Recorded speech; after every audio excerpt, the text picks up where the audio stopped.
নমস্কাৰ, মোৰ নাম চৈতন্য যাদৱ। নমস্কাৰ, মোৰ নাম শ্ৰী মঞ্জিত সোণোৱাল। আমি নৱম শ্ৰেণীৰ ছাত্ৰ। আজি আমি জৈৱ বেণ্ডেজ প্ৰস্তুত কৰিম। ইয়াৰ বাবে আমি প্ৰকৃতিত পোৱা সহজতে সকলোৰে ঘৰত দেখা যায় ঔষধি গুণযুক্ত এল'ভেৰা এটা অংশ লৈ লৈছোঁ আৰু ইয়াৰ যিখিনি জেল সেইখিনি আমি এটা পাত্ৰত উলিয়াই ৰাখিছোঁ। ইয়াৰ বাবে আমি দ্বিতীয়টো সামগ্ৰী কেঁচা হালধি শুকান কৰি এটা পাত্ৰত ইয়াৰ গুৰিসমূহ উলিয়াই লৈছোঁ। এতিয়া আমি আন এটা পাত্ৰত এই দুয়োটা বস্তুৱে অলপ অলপকৈ ভালদৰে মিহলি কৰিম।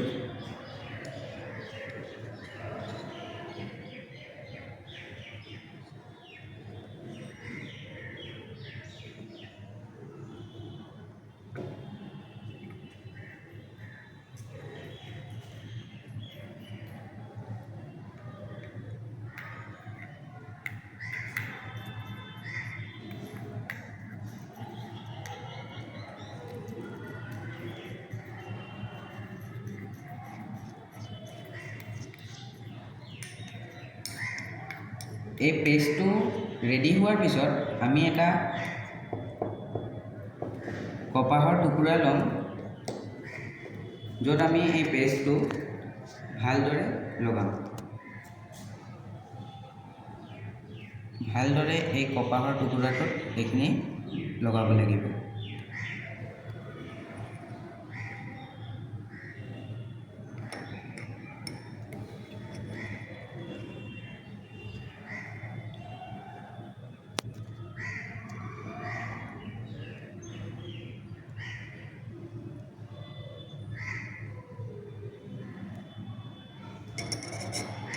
কপাহত এই পেষ্টটো লগোৱাৰ পিছতে আমি এইটো শুকাবলৈ আৰু এবাৰ দুবাৰকৈ ইয়াত পেষ্টটো লগাব লাগিব।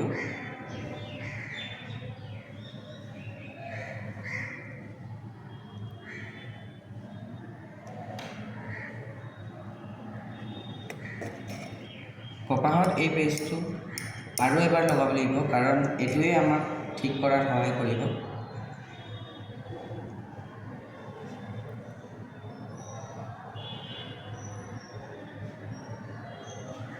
সম্পূৰ্ণভাৱে কপাহত লগালেহে এইটো আমাৰ কামত আহিব। কপাহত এই পেষ্টটো ভালদৰে লগাই লোৱাৰ পিছত আমি এইটো শুকাবলৈ ৰাখি দিম। তাৰপিছত আমি এটা পেপাৰ ৰ'লৰ এটুকুৰা কাটি ল'ম।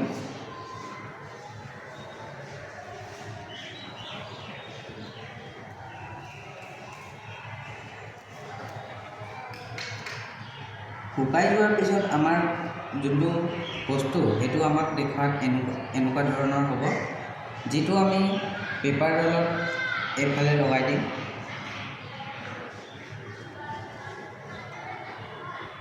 এইটো আমি ফ্ৰিজত সহজভাৱে সংৰক্ষণ কৰি ৰাখিব পাৰোঁ। ধৰি লোৱা হওক, যদি আমি মছজিদৰ কিবা কাটিছে বা যি হৈছে তাত যদি আমি এইটো বস্তুটো এনেকৈ লগাই দিওঁ, তেতিয়া এদিন বা দুদিনৰ ভিতৰতে এইটো ঠিক হোৱাৰ সম্ভাৱনা বাঢ়ি যায়। ধন্যবাদ।